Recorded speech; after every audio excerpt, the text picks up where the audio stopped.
السلام علیکم ورحمۃ اللہ وبرکاتہ۔ صحیح 14 اگست منانے کے حوالے سے آپ کیا کہتے ہیں، اور ریلیاں یا جلوس نکالنا اس کی شریعت کے اندر کوئی گنجائش ملتی ہے؟ میرا تو اس بارے میں تاثر یہ ہے کہ اس کو جشن کے طور پر نہیں منانا چاہیے۔ اللہ سبحانہ و تعالیٰ نے نبی علیہ السلام کو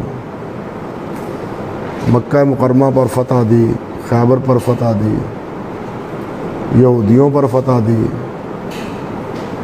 سارے یہودیوں سے مدینہ طیبہ پاک ہو گیا، مگر نبی علیہ السلام نے یا بعد میں حضرات صحابہ کرام نے تمام فتوحات پر کوئی جشن نہیں منایا،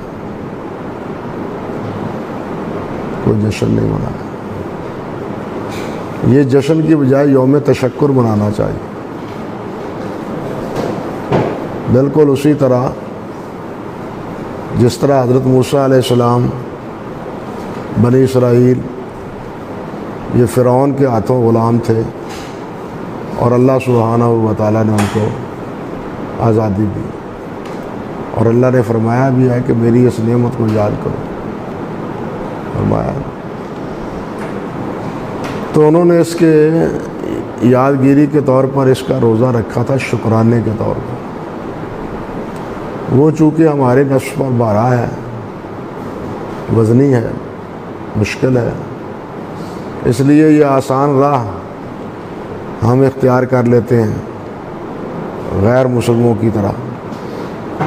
وہ یہ جشن مناتے ہیں۔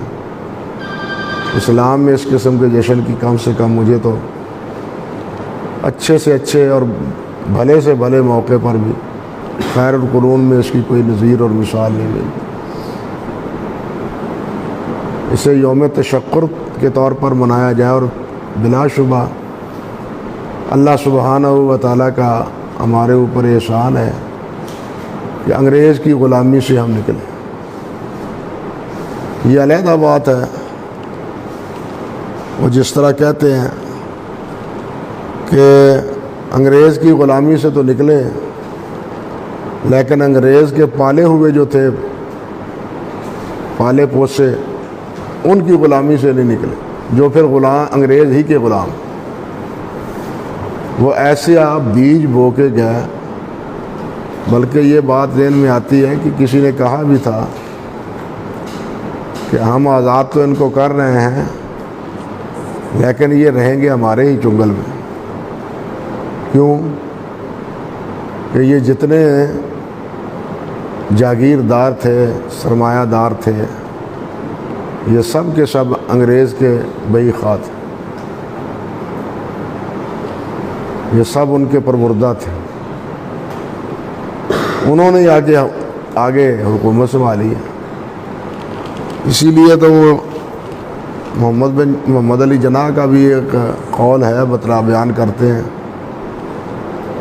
وہ کہا کرتے تھے کہ میری جیب میں کھوٹے سکے ہیں،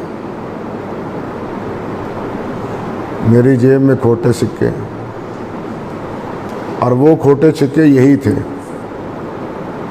جو اسلام نہیں چاہتے تھے، دین نہیں چاہتے تھے۔ اور آزادی کے بعد انہوں نے دین کے سامنے رکاوٹیں ہی کھڑی کی ہیں۔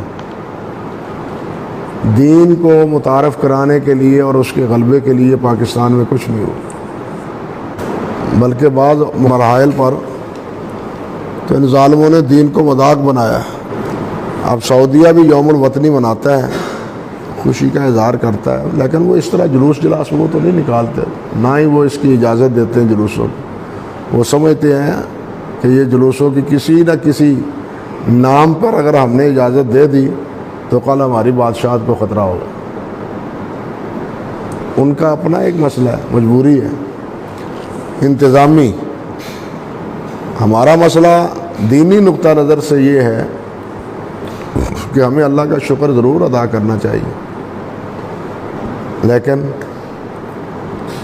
یہ جلوس اور یہ ہنگامے جشن کے طور پر اس کی کم سے کم اسلام میں نظیر نہیں ہے۔